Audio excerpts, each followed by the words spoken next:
Yang namanya suatu hal itu nggak ada yang mutlak pasti buruk atau sebaliknya.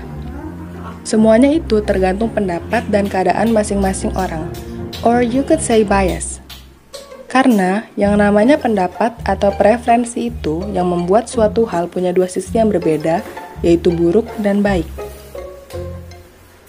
Jadi, pendapatku sih sebenarnya online school itu nggak sepenuhnya buruk kok. Tapi, kalau merhatiin dari aspek efektif atau enggaknya, ya online school memang kurang efektif. Karena siswa dituntut untuk belajar secara aktif on their own. Yang mana, banyak siswa mungkin akan merasa kesulitan. Dan sejujurnya, dengan kita bersekolah offline school, itu kan kita bisa belajar bersosialisasi secara nyata. Ketemu teman-teman dan guru-guru as a real person, not Maya. Tapi, diadakannya online school ini kan untuk melindungi banyak orang dari wabah virus COVID-19 ini. Jadi, udah pasti dampak positif dari online school ini besar banget. Makanya, aku di sini nggak berpihak di pro ataupun kontra. Karena memang topik online school ini, di antara kedua perbedaan pendapatnya, nggak ada yang salah. Ini semua cuman masalah pendapat, preferensi, sama keadaan masing-masing orang aja. Kalau menurutku kurang efektif sih, karena akan terjadi banyak kendala gitu, mau dari fasilitas, proses ajar mengajar.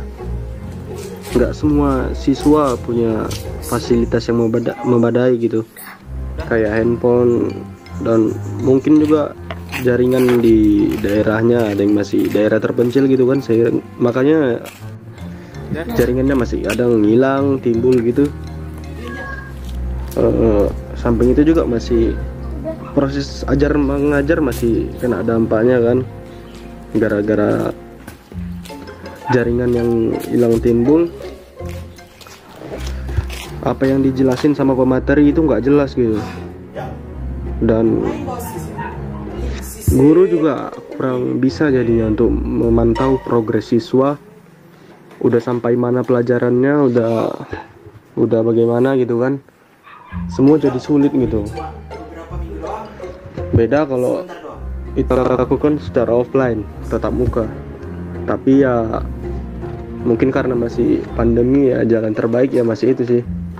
Tapi tetap ini masih kurang efektif menurut saya. Sekian dan terima kasih. Halo, menurutku sekolah online itu bisa berdampak positif maupun negatif loh. Kalau dampak positifnya yang paling tampak yang pasti, setiap murid punya waktu lebih banyak untuk kumpul bersama keluarganya di rumah. Dan juga para murid itu dituntut harus bisa mengeksplor berbagai teknologi aplikasi seperti penggunaan Zoom ataupun Google Meet yang sebelumnya jarang ataupun tidak pernah kita gunakan sama sekali.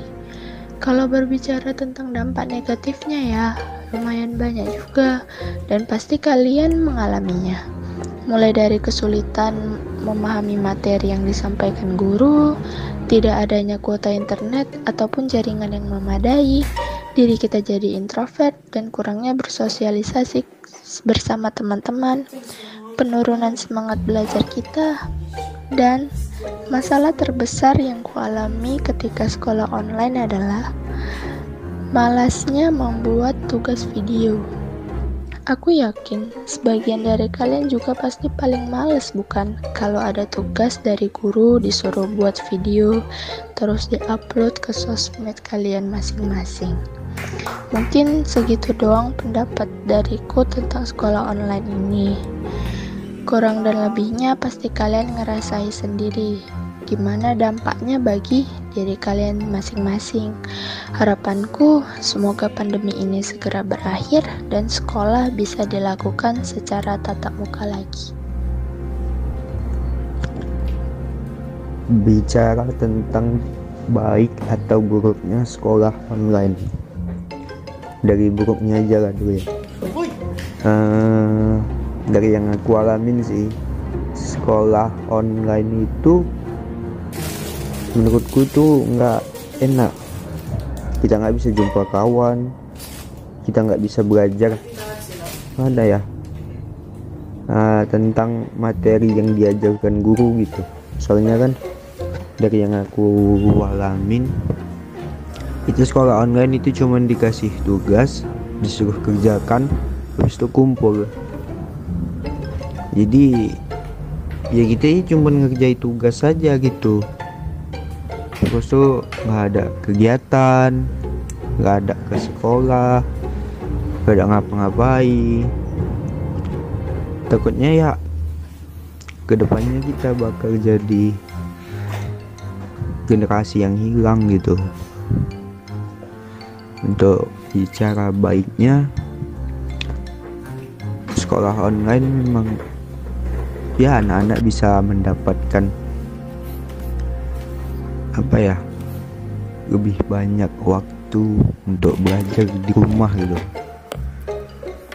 lebih bisa mendapatkan waktu extra time kayak gitu untuk sekolah, untuk belajar. Nah, mungkin itu aja sih. Dampak baik buruknya sekolah online. Dampak baiknya seperti yang kita tahu ya, siswa yang bersekolah online memiliki banyak waktu di rumah sehingga lebih dekat dengan keluarganya masing-masing. Kemudian ketika sekolah online, siswa lebih peka dan beradaptasi dengan perubahan yang terjadi saat ini. Kemudian juga, mau atau tidak, siswa pasti harus mengeksplorasi teknologi yang terjadi saat ini, oke? Dampak buruknya, yaitu perbedaan kualitas dan akses selama pembelajaran sejarak jauh dapat menyebabkan penurunan pencapaian belajar bagi para siswa.